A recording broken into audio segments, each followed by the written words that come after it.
Media के मुताबिक अरब ने यूरोपीय यूनियन और मिस्र और अर्दन के साथ फ़लस्तीन इजराइल अमन अमल को बहाल करने के लिए एक मुश्तरका बयान जारी किया है। सऊदी वज़ीर ख़ारिजा शहज़ादा फैसल बिन फरहान ने एक इजलास की मुश्तरका सदारत की, जिसमें अरब लीग के secretary general Ahmed Aboul Gheit, यूरोपीय यूनियन के आला नुमाइंदे बराए ख़ारिजा उमूर और सलामती कौंसिल के पॉलिसी जोसेफ बोरियल, अर्दन के नायब वज़ीर आज़म वज़ीर ख़ारिजा अयमन सफ़ादी और मिस्र के वज़ीर ख़ारिजा सामे शिकरी भी शामिल थे। इस इजलास में तकरीबन 70 ममालिक और बैन अक़वामी तंज़ीमों के नुमाइंदों और मुख्तलिफ ममालिक से तकरीबन 50 मुक़र्रिरीन ने शिरकत की। रिपोर्ट में बताया गया कि इजलास में एक अमन सपोर्टिंग पैकेज तैयार करने की कोशिश की गई कि फ़लस्तीनियों और इसराइल को अमन मुआहदे तक पहुँचने के बाद ज़्यादा से ज़्यादा फ़वाइद हासिल होंगे। बयान में कहा गया कि 1991 में मैरिड में अमन अमली शुरू होने के बाद से इसराइल और फ़लस्तीन के दरमियान अमन मुकम्मल तौर पर कायम नहीं है, क्योंकि दस्तखत शुदा मुआहदों बशमोल और ओस्लो मुआहदे का मुकम्मल एहतराम नहीं किया गया। कब्ज़ा जारी है और इसके साथ मुतअद्दिद पेचीदगियाँ और मुश्किलात हैं जो फ़रीक़ैन को मुमकिन मुआहदे से मज़ीद दूर ले जा रही है। सूरत हाल नाकाबिल बर्दाश्त साबित हो रही है और जुमूद को कबूल करना नामुमकिन होता जा रहा है। अमन अमल को बहाल करने की ज़रूरत को नज़रअंदाज करना न तो फ़रीक़ैन के हक़ में और न ही मशरिक़ वस्ता के हाल और मुस्तक़बिल के लिए। मीडिया रिपोर्ट के मुताबिक नई कोशिश दो रियासती हल के तहफ़्फ़ुज़ की फ़ौरी ज़रूरत पर मबनी जो 4 जून 1967 के ख़ुतूत पर एक काबिल अमल खुद मुख्तार आज़ाद और मुत्तसिल फ़लस्तीनी रियासत की तश्कील को यकीनी बनाती है। बैनुल अक़वामी क़ानून, अक़वाम मुत्तहिदा की सिक्योरिटी काउंसिल की करारदादों, 2002 के अरब अमन अक़दाम और 2013 के यूरोपीय यूनियन के अमन के लिए पेशकश के तहत दो रियासती हल के हुसूल के लिए एक बामानी अमल को ज़िंदा करने की ज़रूरत पर जोर नहीं दिया जा सकता। इसका मुतबादिल मज़ीद बिगाड़ है जिससे इलाक़ाई और बैनुल अक़वामी सलामती को ख़तरा लाहिक़ होगा।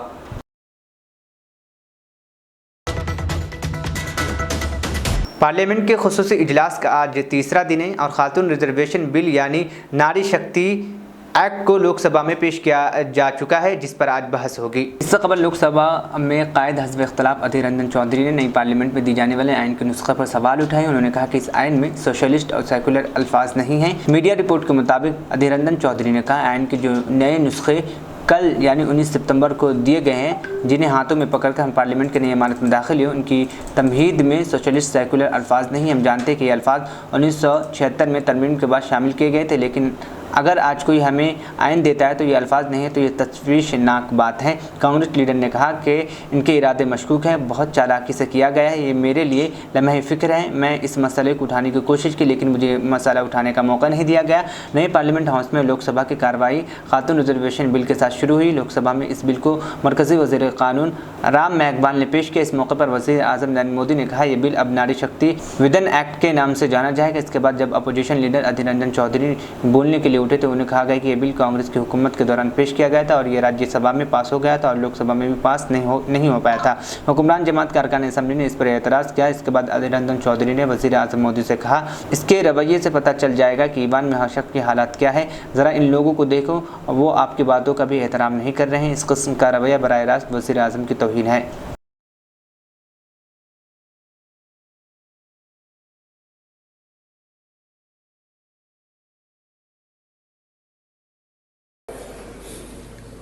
कि आप ये नए सदन में आज नया शुरुआत करने का पहल किए हैं और इसके साथ साथ हमारी देश के हर नागरिकों को गणेश चतुर्थी की बधाई भी देना चाहते हैं और सत्ता पक्ष और विपक्ष हम सब मिलकर देश को आगे ले जाएंगे, देश की ताकत को और मजबूत करेंगे और बढ़ाएंगे, क्योंकि हम ये मान के चलते हैं मंजिल की पार कर नया मंजिल की तलाश कर, तुझे अगर दरिया मिल जाए तो समुंदर की तलाश कर। ये हिंदुस्तान एक दिन में नहीं बने, हजारों लाखों शहादातों की चलते खून पसीना बहाने की चलते हमारे देश आज़ाद हुई थी और इसलिए सारे सदन की तरफ से उन सारे हमारे देश की आज़ादी लाने में जो अपना खून पसीना बहाया, मेहनत की, दिन रात एक करते हुए देश को ब्रिटिश हुकूमत से निकल के आज़ादी की रास्ते ले गए थे, उन सबको भी नमन करता हूं। ये नए सदन से ये आप लोगों का ही विरासत, जो विरासत के चलते पुराना संसद भी हमें देखने को मिला और वही विरासत को आगे ले चलते नया संसद में हम सब मिलकर काम करेंगे, प्रयास करेंगे। यही मनसा के साथ ये नया सदन में पाए रखे हैं। मैं ये पहली बार इसके अंदर आते हैं, किसी ने पूछा था कि एक बार चलो नया सदन को देख लिया करो। मैंने कहा नहीं, अगर जाना है तो सीधा सदन के अंदर ही जाएंगे और उसके बाद धीरे धीरे सदन के हर कोने से परिचित होंगे। से नया सदन की ये कल्पना ये नहीं है सर। हमारे पूर्व लोकसभा की सांसद श्रीमती मीरा कुमार जी, उन्होंने पहले ये मुद्दा उठाई थी। उन्होंने ये भी कही थी कि हमारे जो भवन वो चुप से हुए रोते हैं, साइलेंटली वीपिंग। हमारे और एक महिला लोकसभा की अध्यक्ष रही, सुमित्रा महाजन, भी ये गुहार लगाते थे कि हमें नया एक संसद, एक नया भवन की जरूरत है, क्योंकि बहुत सारे खामियां धीरे धीरे निकल आते हैं। अच्छा हुआ देर सवेर नया संसद हमें मिले हैं और इस सरकार जो आज सत्ते पे है, इन्हीं सरकार की इस पहल के चलते नया सदन बने हुए हैं। तो इसमें हम ये सबका है, ये कोई पार्टी के नहीं, कोई व्यक्ति के नहीं, सबका है। हमारे पूर्व प्रधानमंत्री जवाहरलाल नेहरू कहते थे कि देश में कार्टिज्म नहीं होना चाहिए, कोई व्यक्ति पूजा नहीं होना चाहिए, देश सबका है। ये सिर्फ एमपी का नहीं है, ये देश, ये पार्लियामेंट सिर्फ एमपी का नहीं, हिंदुस्तान के हर नागरिकों की इसमें हिस्सा है। तो ये हमारे देश की संपदा माना जाता है। अटल जी भी कहते थे, होने ये ना होने की ये क्रम इसी तरह चलता रहेगा, हम रहेंगे, ये भ्रम भी सदा पलते रहेंगे।